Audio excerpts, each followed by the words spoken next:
Estamos desarrollando la serie El fruto del Espíritu basada en Gálatas 5:22, que dice: mas el fruto del Espíritu es amor, gozo, paz, paciencia, benignidad, bondad. Todas estas son cualidades que encontramos en la vida del Señor Jesucristo. En la lista de Gálatas 5:22, la siguiente cualidad es fe, o como algunas versiones traducen correctamente, fidelidad. No es solamente lo que creemos, sino cómo vivimos y qué es lo que hacemos como resultado de aquello que creemos. Durante toda mi vida yo soñaba con ir al Parque Nacional de Yellowstone, y hace algunos años atrás pude realizar ese sueño. ¿Saben lo que yo quería ver más que ninguna otra cosa en ese parque? Quería ver al famoso geyser conocido como el Viejo Fiel.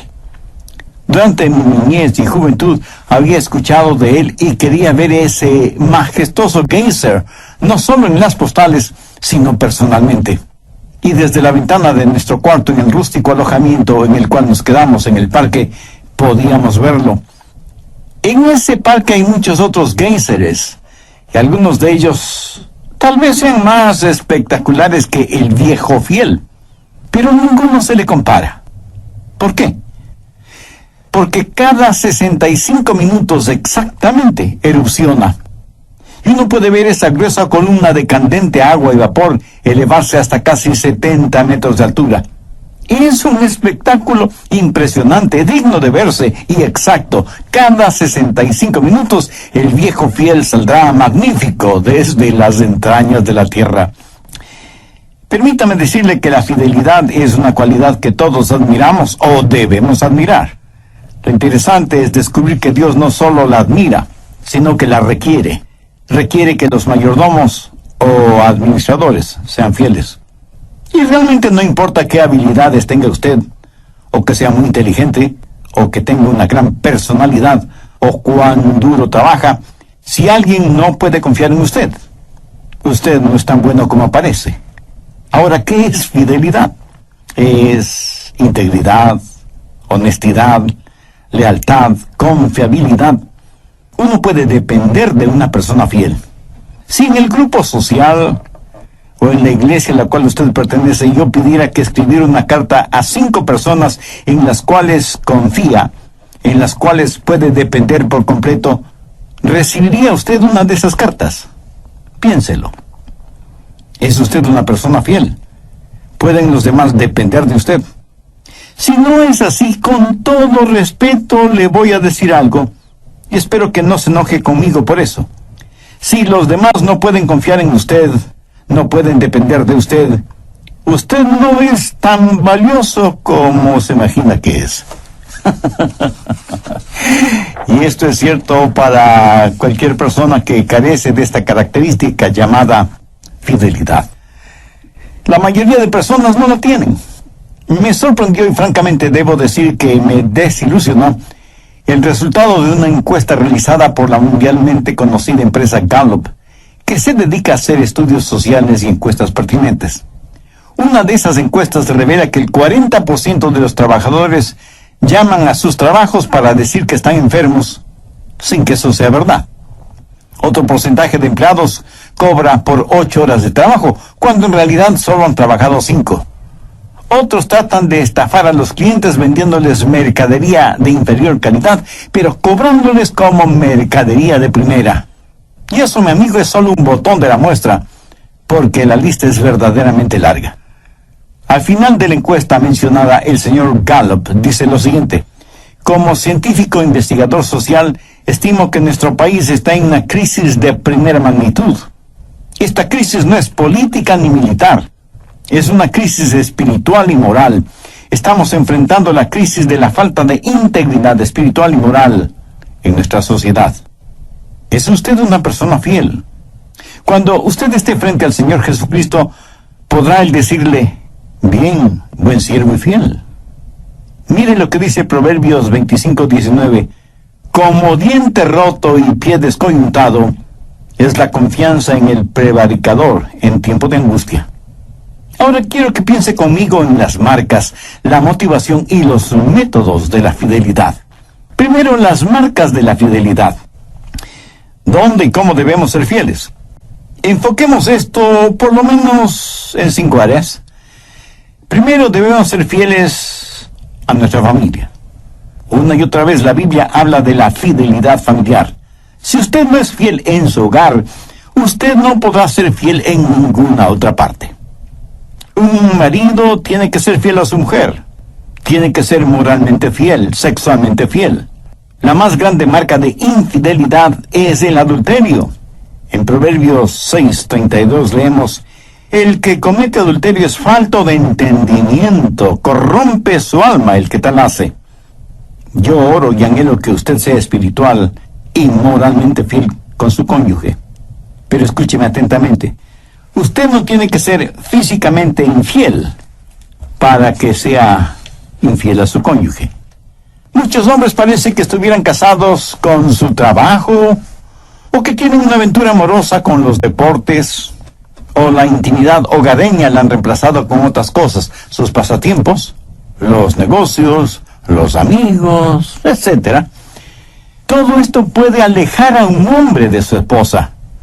La Marina de los Estados Unidos tiene como lema Semper Fidelis, que quiere decir siempre fiel. Esto necesita ser una verdad en nuestro corazón y en nuestra vida. He hablado con muchos jovencitos que los identificamos como jóvenes delincuentes. Hay un profundo abismo entre estos jóvenes y sus padres. Al hablar con ellos, uno descubre que tienen una tremenda hostilidad hacia sus padres. Hostilidad que está enraizada en el resentimiento. Y el resentimiento hacia los padres tiene sus raíces en el hecho de que alguna vez, de alguna manera, los padres fueron infieles a sus hijos. Quiero decir, les hicieron promesas a sus hijos, promesas que jamás las cumplieron. Sabe que nuestros hijos tienen una memoria increíble. A veces les he preguntado a mis hijos, les he hecho alguna promesa y no la he cumplido. Ahora a mis nietos les pregunto, como abuelo, les he prometido algo y no lo he cumplido.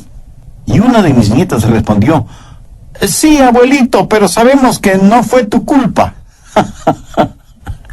Los muchachos recuerdan cosas que quisiéramos que olviden y olvidan cosas que quisiéramos que recuerden. Bueno, sería para muchos de nosotros el preguntar a quienes amamos, ¿he sido fiel? He prometido algo y no lo he realizado. Y si es necesario, pida perdón y haga lo necesario para cumplir lo prometido. Hay muchas amarguras y resentimientos en el corazón de muchos jóvenes y jovencitas, y en muchos casos será usted, como padre o como madre, que ha sido infiel. Hay otra área en la cual necesitamos ser fieles: el dinero, las finanzas. Busque Lucas 16:10. El que es fiel en lo muy poco, también en lo más es fiel. ¿Qué haría usted si tuviera $1,000,000? Y usted responde, oh, yo haría esto y aquello, daría para las misiones, ayudaría a otros. Mi amigo, ¿está seguro que haría eso? Déjeme decirle una buena prueba de lo que usted haría si tuviera $1,000,000. Haría lo que hace hoy con $100. Esta es una buena prueba. Verá, si usted no es fiel con lo poco que tiene, tampoco será fiel aunque tenga mucho. Si usted roba $100, a los ojos de Dios es como si hubiera robado $1,000,000. Mire lo que dice Lucas 16:11. Pues si en las riquezas injustas no fuisteis fieles, ¿quién nos confiará lo verdadero? En otras palabras, si uno es infiel con las riquezas mal adquiridas, ¿quién le va a confiar riquezas honestas? Las verdaderas riquezas son las riquezas espirituales. Verso 12. Y si en lo ajeno no fuisteis fieles, ¿quién nos dará lo que es vuestro? Ahora, ¿qué quiere decir esto? La prueba de lo que usted hará en el plano espiritual se verá en lo que hace en el plano físico, financiero. Si a usted no se le puede confiar ningún dinero, Dios no le va a confiar poder espiritual. Muchos de nosotros no tenemos bendiciones espirituales simplemente porque no somos fieles con nuestras finanzas. Y porque somos infieles en esta área, Dios no nos bendice espiritualmente. Pero parece que nosotros entendemos las cosas al revés. Muchos piensan, si pudiera ser una persona más espiritual, más buena, si orara más, si leyera más la Biblia y tendría más confianza en Dios, tendría prosperidad financiera. Eso lo escuchamos frecuentemente en la televisión. Pseudo predicadores nos bombardean con aquello de haga las paces con Dios y Él le bendecirá materialmente. Pero este pasaje de las Escrituras enseña lo opuesto. Si usted hace lo bueno con lo que tiene, Dios le bendecirá espiritualmente. Y no tiene que ser mucho. Acepte lo que Dios ha puesto en sus manos, lo que Dios le ha confiado, y será bendecido por Él. Recuerde que lo poco es mucho con la presencia de Dios, y lo mucho es nada sin la presencia de Dios. Creo que la razón por la cual muchos cristianos no reciben contestación a sus oraciones, o por qué no entienden más de la palabra de Dios, o por qué el testimonio de sus vidas es tan pobre, es porque no son fieles en lo poco. Por ejemplo, en 1 Corintios 16:2 leemos: cada primer día de la semana, cada uno de vosotros ponga aparte algo según haya sido prosperado, para que cuando yo llegue no se recojan entonces ofrendas. ¿A quién se dirigió el apóstol Pablo? A cada uno de los creyentes en la iglesia de Corinto. ¿Cuándo debían hacerlo? El primer día de la semana. ¿Y qué es lo que debían hacer? Traer sus diezmos y ofrendas. ¿Cuál era el plan? Dar por convicción, no por emoción. Usted ya sabe lo que va a dar. Es más, ya ha separado lo que va a dar de acuerdo a como Dios le ha bendecido. Y esto lo hace regularmente, no de vez en cuando. Da con fidelidad. Si Dios le ha dado mucho, usted lo mismo hará. Si Dios le ha dado poco, su ofrenda será pequeña. Pero aquí lo que se resalta no es lo mucho o lo poco que damos, sino la fidelidad con que damos. Yo estoy convencido que a cualquier persona o iglesia que es fiel en lo material, Dios le bendecirá con increíble poder espiritual. Veremos a personas venir a Jesús. Veremos a almas que se salvan. Mi amigo, el dinero no es lo importante. El dinero solo es la prueba. Si Dios no le puede confiar dinero, Él no podrá confiarle ninguna otra cosa.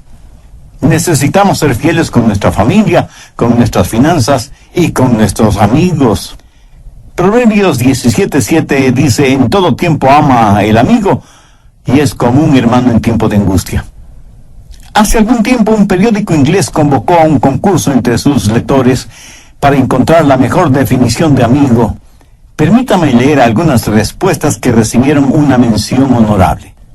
Amigo es alguien que multiplica tus alegrías y divide tus penas. Un amigo es alguien que entiende tu silencio. Excelente. Pero la colaboración que se llevó el primer premio es la siguiente. Un amigo es alguien que viene cuando todo el mundo se ha ido. ¿Qué le parece? ¿Tiene usted un amigo así? Sin que importe lo que usted haya hecho. Alguien hizo una paráfrasis de 1 Corintios 13 de la siguiente manera: la amistad es muy lenta para perder la paciencia. Siempre busca la manera de ser constructiva. No es posesiva, ni está ansiosa de impresionar a los otros, ni atesora ideas superficiales acerca de su propia importancia. La amistad tiene buenas costumbres y no persigue ventajas egoístas a expensas de los demás. Por el contrario, se goza cuando la verdad prevalece. No conoce límites a su paciencia, ni término a su confianza, ni fracaso a su esperanza. Y esto dura para siempre. La verdadera amistad permanece cuando todo lo demás haya fallado. ¿Tiene usted un amigo así? ¿Es usted un amigo así? Necesitamos ser fieles con nuestras amistades. Necesitamos ser fieles en nuestra asistencia a la iglesia. En Romanos 12:5 leemos: todos somos miembros los unos de los otros. Cuando la iglesia se reúne y usted no está ahí siendo miembro, entonces, para el cuerpo, usted está ausente. Independientemente de lo que usted como miembro representa, si usted no está, el cuerpo está incompleto. En el cuerpo humano, sea que le falte un pedacito de dedo o todo el brazo, su cuerpo está incompleto. ¿Por qué debería ser diferente en el cuerpo espiritual? Hebreos 10:25 dice: no dejando de reuniros como algunos tienen por costumbre, A veces oigo a alguien decir, yo no tengo que ir a una iglesia para ser un creyente. Bueno, técnicamente es cierto, pero permítame decir algo al respecto. Yo dudaría del cristianismo de una persona que voluntaria y deliberadamente deja de reunirse en la iglesia con sus hermanos y hermanas en la fe. Por eso es casi una orden el que no debemos dejar de reunirnos. Y otros dicen, a mí me es suficiente el escuchar un mensaje en la radio, o ver algún predicador en la televisión, o leer un buen libro cristiano. Bueno, pudiera ser que eso sea verdad, pero no está tomando en cuenta un punto muy importante. Usted no va a la iglesia únicamente por lo que pueda recibir. Usted va a la iglesia por lo que pueda dar. Y aquí no estoy pensando en términos financieros ni económicos, sino exclusivamente espirituales. Veamos Hebreos 10:25 en su totalidad. No dejando de reuniros como algunos tienen por costumbre, sino exhortándoos. Y tanto más cuando veis que aquel día se acerca. Yo no tengo que hacer énfasis ni explicar que estamos viviendo en días peligrosos y engañadores. Por eso nos debemos los unos a los otros una fidelidad bien entendida, aunque no le expliquemos con palabras. ¿Han notado cuán fieles podemos ser en cosas pasajeras, superficiales, que no dejan ningún beneficio de inventario? A veces somos más fieles seguidores de nuestros equipos deportivos favoritos que lo que somos a la iglesia que pertenecemos. En el libro de récords de Guinness está el nombre de un hombre que fielmente ha asistido a todos los campeonatos mundiales de fútbol, soccer, en cualquier país en que se haya celebrado.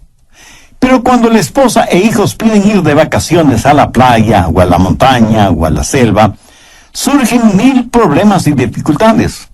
Algunos ciertos, otros inventados. ¿Cuál es su disculpa para su falta de fidelidad hacia Dios?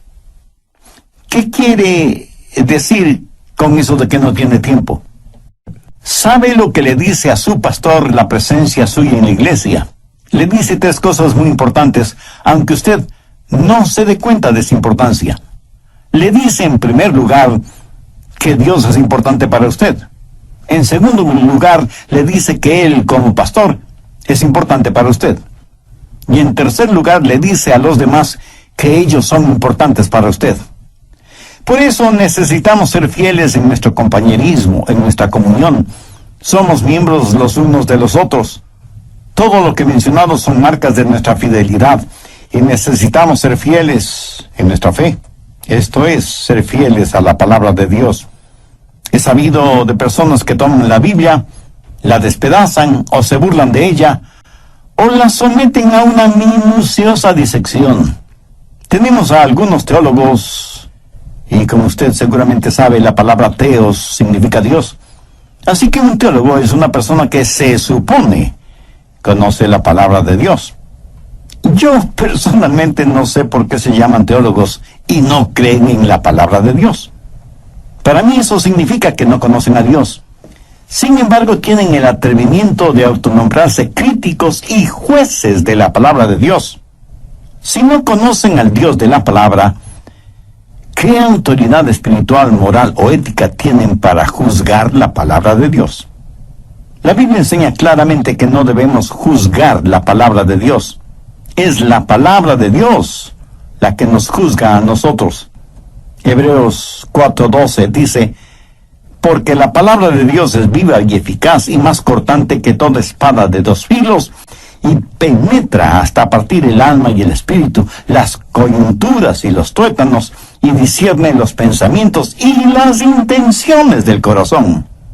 William Booth fue el fundador del Ministerio Ejército de Salvación y dijo que el mayor peligro en nuestro siglo es el perdón sin arrepentimiento, la salvación sin regeneración, la religión sin el Espíritu Santo, el cielo sin el infierno. Mi amigo, si hay una generación que más necesita ser fiel a la fe, es nuestra generación. Los estudiosos dicen que estamos solamente a una generación de volvernos completamente paganos. Si nosotros no practicamos y enseñamos fidelidad y fe a esta generación, la siguiente no tendrá absolutamente ninguna. Debemos ser buenos administradores No solo de las cosas materiales que Dios nos da, que son pasajeras, sino de las cosas y los valores espirituales que son eternos. Esas son las marcas de la fidelidad.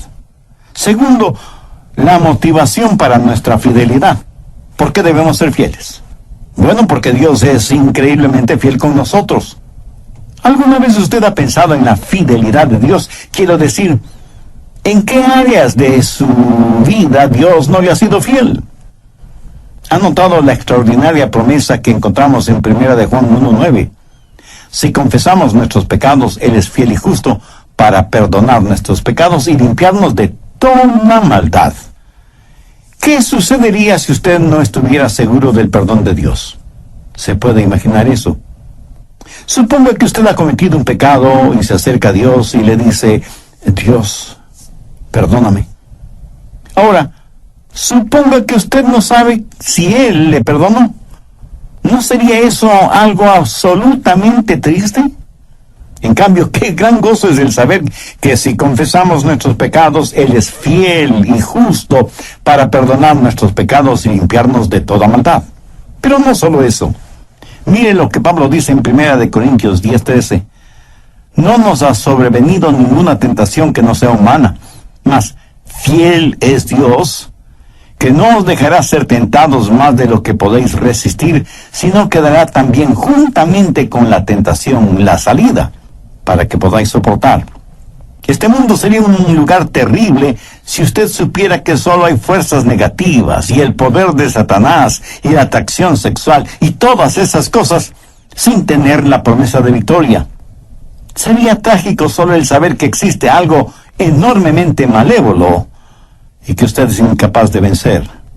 Pero gloria y gracias sean dadas a Dios.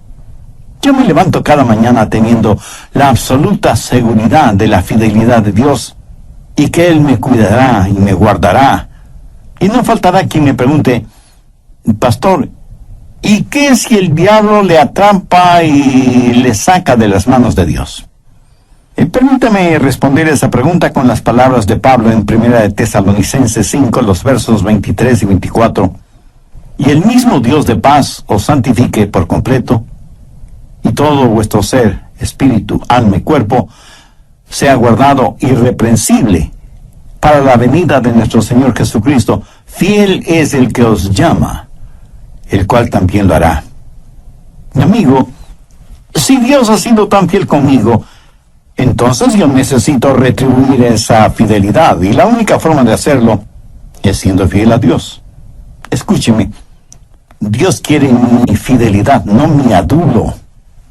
Adulamos a los seres humanos porque queremos conseguir algo de ellos para nuestro beneficio personal. Somos fieles a Dios no porque queremos que nos dé algo, sino sencillamente porque le amamos. Mi fidelidad no es para conseguir algo, sino para tener compañerismo, comunión con Él. Tercero, la metodología de la fidelidad. ¿Cómo podemos ser fieles? Bueno, primero siendo fieles en las cosas pequeñas. Volvamos a Lucas 16:10.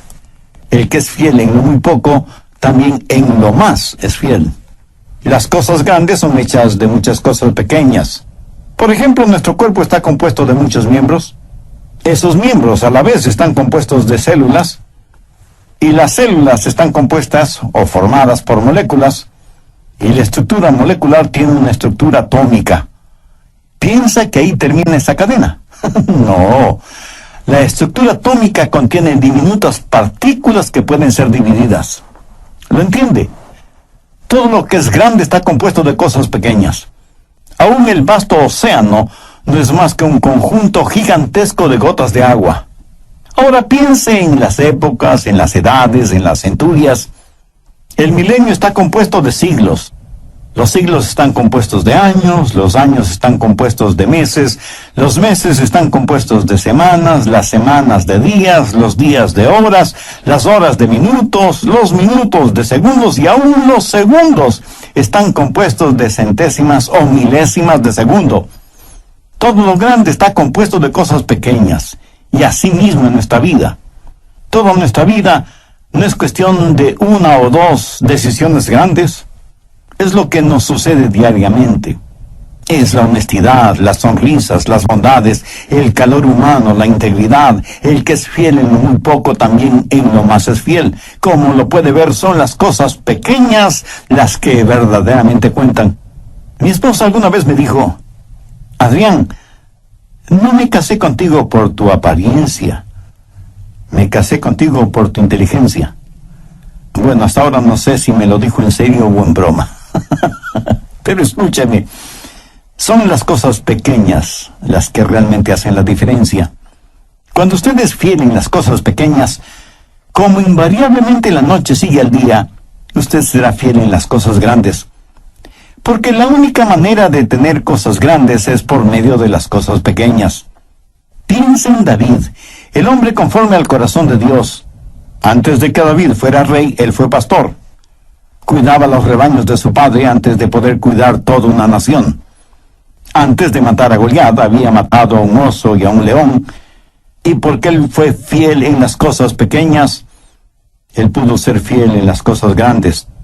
Un gran evangelista de épocas pasadas solía decir: la regla que gobierna mi vida es esta: cualquier cosa que oscurece mi visión de Cristo, o que me quite el deseo de estudiar la Biblia, o que invada mi vida de oración, o que haga difícil mi labor cristiana, es negativa para mí, y por lo tanto, como cristiano, debo huir de eso. Padres, ¿saben lo que necesitan saber? No mande a sus hijos a la iglesia. Vaya usted con ellos a la iglesia. El domingo no les dé dinero para la ofrenda. Enséñeles a que usen del dinero que usted les da semanalmente. Que aprendan a diezmar y ofrendar con lo que ya es de ellos. Por pequeña que sea la ofrenda de ellos ahora, cuando sean profesionales no tendrán ningún problema dando en grande. Enséñenles a ser fieles en las cosas pequeñas y le aseguro que ellos serán fieles en las cosas grandes. Pero hay algo más. Sea fiel en las cosas secretas. Lo que usted es en la oscuridad, nadie más, excepto Dios, lo sabe. Ahora escúcheme bien. Lo que usted es a solas, eso es lo que usted es. Déjeme darle una prueba para descubrir su carácter. ¿Qué haría, bueno o malo, si supiera que nadie nunca lo sabrá? Capilla Sixtina en el Vaticano, en Roma, él estaba pintando minuciosamente un área de esa gran obra, pero nadie podía verla. Y alguien le dijo: maestro, lo que está pintando nadie lo puede ver. Y él le contestó: yo lo puedo ver, y Dios lo puede ver. Amigo, eso es fidelidad. Sea que los demás lo sepan o no, sea que los demás lo vean o no, sea fiel en las cosas secretas. Para aquellos que por naturaleza de su trabajo tienen muchas veces que quedarse en la habitación de un hotel donde nadie les conoce y donde nadie les ve, quiero decirles algo muy importante: sea fiel en las cosas sagradas. Esa es la raíz de la fidelidad. Aunque esté solo o sola, mantenga su corazón sensible a la voz y a la presencia de Dios. La relación que usted tenga con Dios en el secreto de su soledad será evidente cuando esté frente a los demás, aunque usted no se dé cuenta de eso. En 2 Timoteo 4, los versos del 6 al 8, tenemos el extraordinario consejo que Pablo le dio a su hijo espiritual, el joven Timoteo. Y le dice: porque yo ya estoy para ser sacrificado, y el tiempo de mi partida está cercano. He peleado la buena batalla, he acabado la carrera, he guardado la fe. Por lo demás me está guardada la corona de justicia, la cual me dará el Señor juez justo en aquel día, y no solo a mí, sino también a todos los que aman su venida. Pablo está en prisión esperando ser ejecutado. Con mi imaginación puedo ver a este anciano apóstol firmando esta carta a Timoteo. Viene un soldado romano y con un dejo de tristeza en su voz le dice: Pablo, ha llegado el momento de tu ejecución y van a decapitarte. Pablo da un profundo suspiro, toma su viejo manto, se lo pone sobre los hombros y con gozo dice: estoy listo. y encorvado y vacilante en su caminar sigue el soldado. Pablo, que había sobrevivido a apedreamientos, naufragios, latigazos y torturas, se dirige hacia el verdugo, que le cortará la cabeza. Lo interesante es que mientras caminaban, el soldado romano le preguntó: Pablo, ¿estás tarareando una música? Y Pablo responde: oh, perdón, no me di cuenta que estaba tarareando en voz alta. ¿Y qué es lo que tarareas? Oh, solo es una pequeña canción que dice: todo valdrá la pena cuando vea a Jesús. Y el soldado, sorprendido o admirado, le dice: Pablo, sabes que eres un individuo extraño. ¿Acaso no tienes miedo de morir? Y Pablo, sonriendo, le responde: no, mi amigo, ya estoy acostumbrado. ¿Que ya estás acostumbrado? ¿Y qué quieres decir con eso? Simplemente que muero a diario. Y el soldado dice: pues ahora te entiendo menos. Y llegan a donde está el verdugo. Hacen que Pablo se arrodille y ponen su cabeza sobre un grueso tronco de madera cubierto con sangre seca, señal de que otros antes habían sido decapitados. Y el guardia le pregunta: Pablo, ¿quieres decir algunas palabras finales? Y Pablo dice: sí, Jesucristo es el Señor. El verdugo deja caer con fuerza su gigantesca hacha. Hay un sonido seco y la cabeza del apóstol rueda por el suelo. La siguiente escena me la imagino en el cielo. Pablo, mirando el rostro de Jesucristo, le dice: Señor Jesús, yo no fui importante, ni influyente, ni rico. De hecho, ni siquiera soy atractivo, ni tengo una voz carismática, ni una personalidad agradable. Pero, Señor, he peleado la buena batalla, he acabado la carrera, he guardado la fe. Me es casi imposible el imaginarme lo que Jesús le habrá dicho al apóstol, pero de algo sí estoy absolutamente seguro. Le habrá dicho: bien, buen siervo y fiel, sobre poco has sido fiel, sobre mucho te pondré, entra en el gozo de tu Señor. ¿Y sabe por qué Pablo fue un cristiano extraordinario? Porque fue fiel en su fe, y su fidelidad le costó la vida. ¿Sabe lo que quiero para mi propia vida? Quiero terminar mi carrera. Quiero terminar mi carrera con gozo. ¿Y sabe lo que yo quisiera para cada uno de mis amigos que me escuchan por intermedio de este programa? Quiero que terminen bien, quiero que sean fieles, quiero que su fidelidad se manifieste aun cuando esté solo o sola. Quiero decir, cuando nadie más que Dios le esté observando. Deseo que la fe como fruto del Espíritu florezca no solo para embellecer su vida, sino para que sea de inspiración y bendición en la vida de los demás. Y la única forma de tener el fruto del Espíritu es por medio de una relación personal con Dios, a través del Señor Jesucristo. Si usted aún no es salvo, pero quiere serlo, le invito a orar conmigo una corta oración. Mi oración será solo para guiarle. Usted ore con sus propias palabras, pero ore con fe, con sinceridad, con toda su confianza en el Señor Jesucristo. Y dígale: querido Dios, reconociendo que soy pecador y que espiritualmente estoy perdido, aunque sea una persona religiosa, vengo con mi esperanza puesta en tu gracia y misericordia, no por ningún mérito que yo tenga, sino en los méritos de tu Hijo, el Señor Jesús. Señor Jesús,